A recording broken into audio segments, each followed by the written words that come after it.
በዓለም ዙሪያ ላላችሁ ቅዱሳን ዛሬ ደግሞ እግዚአብሔር በልቤ ያስቀመጠውን የመጽሐፍ ቅዱስ ክፍል እንነጋገራለን። የዘጠነኛው ክፍለ ዘመን የክርስቶስ ሰማዕታት በዓለም ታሪክ ውስጥ ምን እንደሚመስል ነው የምንመለከተው። ዘጠነኛው ክፍለ ዘመን የተለየ በዓለም ታሪክ ውስጥ የተለያየ አይነት ታሪኮች የተሰሩበት ዘመን ነው። በዚህ ክፍለ ዘመን ውስጥ ደግሞ የክርስቶስ ኢየሱስ ሰማዕታት ምን አደረጉ የሚለውን ነገር ስንመለከት ዘጠነኛው ክፍለ ዘመን በ800 እስከ 899 ዓ.ም የክርስቲያን ታሪክ ከቀደሙት 3 ክፍለ ዘመናት የተለየ ነበር። በዚያን ጊዜ የሮማውያን ኤምፓየር ዘመን የነበረው የሰፊ ክርስቲያኖች ማሳደድ አብዛኛው ጊዜ አልነበረም። ነገር ግን በባይዛንታይን ኢምፓየር ላይ የነበረውና በኤምራይትስ ኦፍ ኮርዶባ ተብሎ በሚጠራው በእነዚህ አካባቢዎች በእምነት ምክንያት የተሰዉ ሰዎች ነበሩ። በተለይ ደግሞ በዚህ 9ኛው ክፍለ ዘመን የምናስታውሰው የኮርዶባ ሰማዕታት ተብለው የሚጠሩት ለክርስቶስ ኢየሱስ ሕይወታቸውን የሰጡ ሰማዕት የሆኑበት ዘመን ነው። ይህ ዘመን እነዚህ የኮርዶባ ሰማዕታት በተለይ ማለት ነው ከዚህ ሁሉ ከሚጠቀሱት ማለት ነው ፕሬፊካትስ ኦፍ ኮርዶባ ተብሎ የሚጠራ በ850 ዓመተ ምህረት በኮርዶባን የተገደለ የእምነት ሰማዕት ነበር። ፕሬፊካትስ በህዝቡ ፊት አንድ ነገር ተጠየቀ።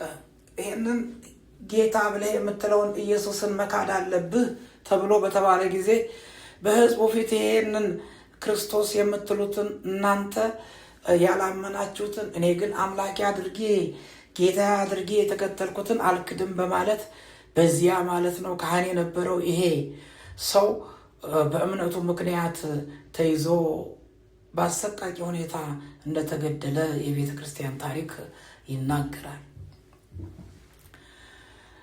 ፐርፌክተስ ኦፍ ኮርዶባ በተለይ ከሱ በኋላም ደግሞ የነበሩት ሰዎች ያንን የክርስቶስ ኢየሱስን ሰማዕትነት ያደረገውን በመከተል የኮርዶባ ሰማዕታት ታሪክ ሌሎቹም እንዲሁ እንደተከተሉ እንመለከታለን። ኢሎጊየስ የሚባል ደግሞ ኢሎጊየስ ኦፍ ኮርዶባ ተብሎ የሚጠራ ደግሞ ሌላ ደግሞ የእምነት ሰው በ859 ዓ.ም ክርስቲያን ሆና የተመለሰችን ሴት ስለረዳ ተይዞ ለምን ረዳት ይችን ክርስቲያን ለምን ረዳት በሚል ተይዞ በዚህ ምክንያት ደግሞ የተገደለ ሰው እንደሆነ እናያለን። ቤተክርስቲያን እንደ ሰማዕት ታከብረዋለች። እነዚህ ሰማዕታት በስፔን የክርስቲያን ማህበረሰብ ውስጥ እምነታቸውን ጠብቀው ያለፉ ታላላቅ የእምነት ሰዎች ነበሩ። 9ኛው ክፍለ ዘመን እንግዲህ የሚያስታውሰን ከነዚህ ደግሞ ሌሎች ሰማዕታትን ሳይ እነዚህ ሰማዕታት በስፔን ውስጥ ታሪክ ሰርተው ያለፉም ቢሆን ደግሞ ሌሎቹ ደግሞ በጣም የሚያስደንቀው ደግሞ ማን ነው? በባይዛንታይን ግዛት ውስጥ ያሉ ሰማዕታት። የባይዛንታይን ኢምፓየር እንደነገርኳቸው ወደ 32 የሚሆኑ የአረብ ሀገራት በኢሲያ የሚኖሩ እነሱ በኋላ እንደገና ደግሞ ተቀይሮ ደግሞ የኦቶማን ቱርክ ኢምፓየር ተብሎ ኦቶማን ኢምፓየር ተብሎ ያንን ግዛት ተጠቃሎ የኖረበት ክፍለ ዘመን በዚህ በ9ኛው ክፍለ ዘመን ላይ ደግሞ በዚያም ሰማዕታት የሆኑ ሰዎች ነበሩ። ከኮርዶባን ሰማዕታት ቀጥሎ ያለው እነሱ በ9ኛው ክፍለ ዘመን ኢኮኖክላዝም የሚባለው ይሄንን በተለይ የምስል አምልኮን በተመለከተ ከዚያ ከ8ኛው ክፍለ ዘመን የምስል አምልኮ ተከታዮችን ከነሱ ጋር አብሮ የተዛመደ ባህል የነበራቸው እንዲሁም ደግሞ አንዳንድ ነገስታት እና ቅዱሳን ምስሎች እንዲወገዱ ይፈለጉ በነበረበት ጊዜ ሌሎቹ እንዲከበሩ የሚከራከሩበት ዘመን ነው ይህ ዘመን። ቴዎዶር ኦፍ ስቱዴት የአዶዎቹን ክብር በመከላከል ስለ እምነቱ ብዙ መከራን የተቀበለ ሰው ነው። ቴዎዶር ማለት በዚህ ሰማዕት የሆነበት ዋናው ምክንያቱ ምንድን ነው?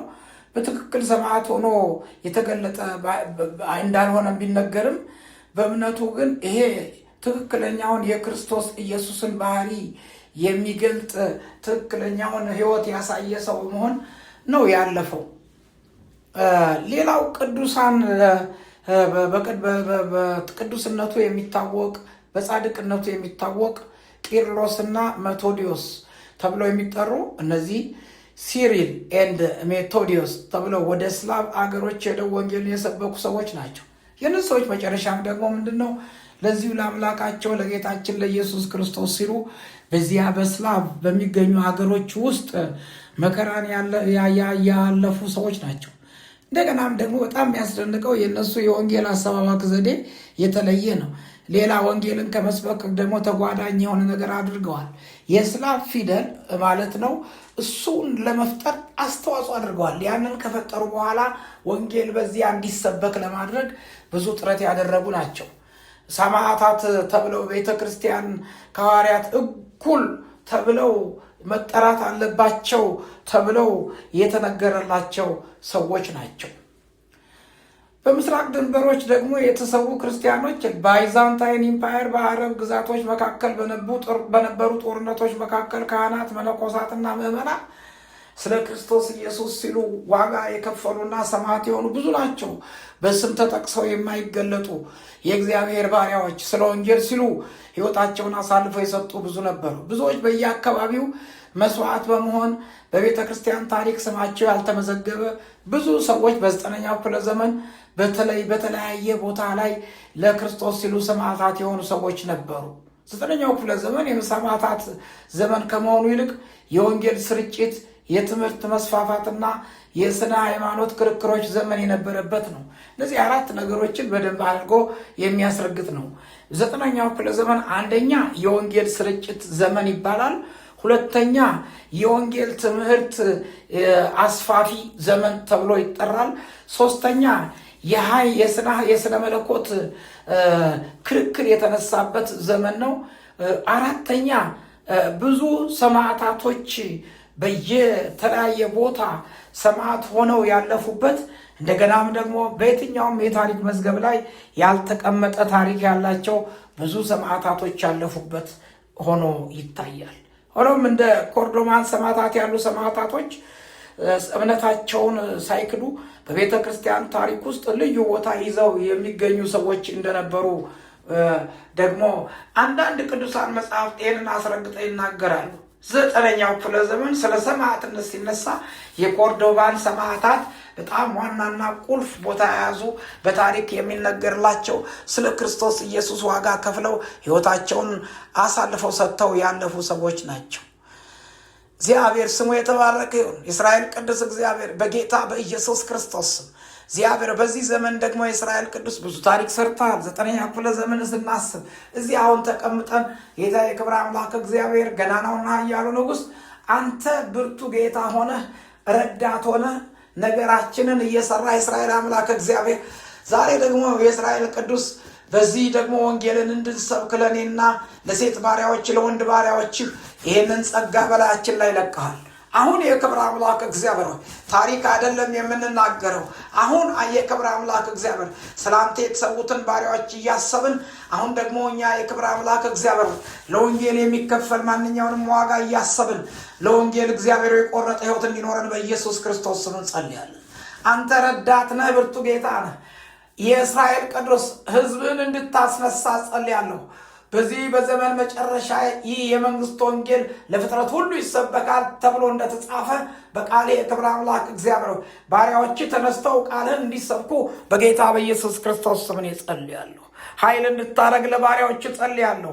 በእያንዳንዱ ጉዳያቸው ላይ ጣልቃ እንድትገባ ጸልያለሁ። ኃይል እንድታደርግ የእስራኤል ቅዱስን ጸልያለሁኝ። አንተን ብለው የክብር አምላክ እግዚአብሔር አንተን አስከብረው ወንጌልን እየሰበኩ አንተ ወደዚያ ወደ አንተ ወዳለበት ወደ መንግስት ሰዎችን እንዲያፈልሱ ጸጋና ኃይል እግዚአብሔር እንዲበረታ በላያቸው ላይ ጸልያለሁ። ስለ ሁሉ ክብር ለአንተ በጌታ በኢየሱስ ክርስቶስ ስም አሜን። ነው ኢየሱስ ክርስቶስ ጌታ